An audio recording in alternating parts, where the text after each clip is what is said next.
ಎಲ್ಲ ನಮ್ಮ ಸೌಜನ್ಯ ಹೋರಾಟಗಾರರಿಗೆ ನಮಸ್ತೆ. ಸೌಜನ್ಯ ಹೋರಾಟಗಾರರ ಚಿತ್ರಗಳನ್ನು ವಿಡಿಯೋಗಳನ್ನು ಎಡಿಟ್ ಮಾಡುತ್ತಾ ಧರ್ಮಸ್ಥಳ ಗ್ರಾಮದ ಅತ್ಯಾಚಾರಿಗಳ ತಂಡ ಜಾಲತಾಣಗಳು ಹರಿಬಿಡ್ತಾ ಇದ್ದಾರೆ. ಇಂಥ ನಕಲಿ ಪೇಜ್ಗಳನ್ನು ತಯಾರಿಸಿ ನಕಲಿ ಪೇಜ್ಗಳ ಮುಖಾಂತರವಾಗಿ ಬರೀ ಒಂದು ನಮ್ಮ ಭಾವಚಿತ್ರವನ್ನು ಎಲ್ಲ ಎಡಿಟ್ ಮಾಡಿ ಏನೆಲ್ಲ ವಿಚಿತ್ರ ರೂಪವಾಗಿ ಮಾಡಿ ಬೇಡದ ರೀತಿಯಲ್ಲಿ ಬರೆದಾಗ್ತಾ ಇದ್ದಾರೆ. ಅವನಿಗೆ ಈ ಮೂಲಕ ಹೇಳ್ತಾ ಇದ್ದೀನಿ, ನೀನು ಒಂದು ಅಪ್ಪನಿಗೆ ಹುಟ್ಟಿದವನಲ್ಲ, ನೀನು ಸಿಕ್ಕಿದನೆಲ್ಲ ಹುಟ್ಟಿರ್ಬೋದು ಅಕ್ಕಟ್ಟ. ನಾನು ಹೇಳ್ಬಾರ್ದು, ಅದು ಹೇಳಲಿಕ್ಕೆ ಬೇಕಾದ ಅಷ್ಟೊಂದು ಜಾಗ್ತಾ ಇದೆ.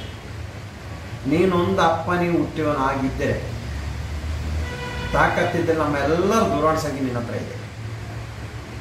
ನೀನು ತಾಕತ್ತಿದ್ದರೆ ನೀನೊಂದು ಅಪ್ಪನಿಗೆ ಹುಟ್ಟಿದವನಾಗಿದ್ದರೆ ನೀನು ಕರೆಗೆ ಅಲ್ಲಿ ಬರ್ತೀವಿ. ನೀನು ಜಾಲತಾಣದಲ್ಲಿ ಈ ಥರ ಅನಾವಶ್ಯಕವಾಗಿ ಅವ್ಯಾಚ್ಯ ಶಬ್ದಗಳನ್ನು ಬರೆದು ನಮ್ಮ ತೇಜವಾದಿ ಮಾಡುವ ಅವಶ್ಯಕತೆ ಇಲ್ಲ.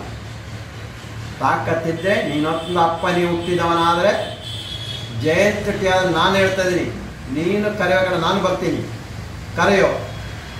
ಈ ಮೂಲಕ ಸವಾಲಾಗ್ತಾ ಇದ್ದೀನಿ ಸರ್ಕಾರಕ್ಕೆ. ಇವಾಗ ನಾವು ಎಷ್ಟೇ ದೂರು ಕೊಟ್ಟರು, ಯಾವುದೇ ದೂರು ಕೊಟ್ಟರು ಅವರಿಗೆ ಅದು ಯಾರಂತ ಪತ್ತೆ ಮಾಡುವಂಥ ಒಂದು ವ್ಯವಸ್ಥೆ ಇಲ್ಲ ಅಂತ ಕಾಣಿಸ್ತಾ ಇದೆ.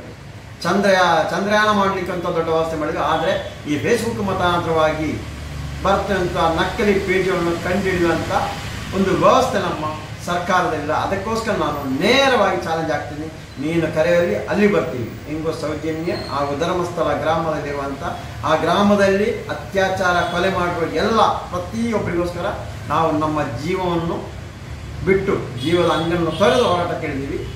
ಈ ಮುಖಾಂತರವಾದರೂ ಆಗ್ಬೋದು, ಅಲ್ಲಾಗಿರುವಂಥ ಎಲ್ಲ ಹೆಣ್ಣು ಮತ್ತು ನ್ಯಾಯ ಸಿಗಲಿ, ಅದಕ್ಕೋಸ್ಕರ ತಯಾರಿದ್ದೀವಿ. ತಾಕತ್ತಿದ್ದರೆ ನೀನು ಕರೆಯಲ್ಲಿ ನಾವು ಬರ್ತೀವಿ.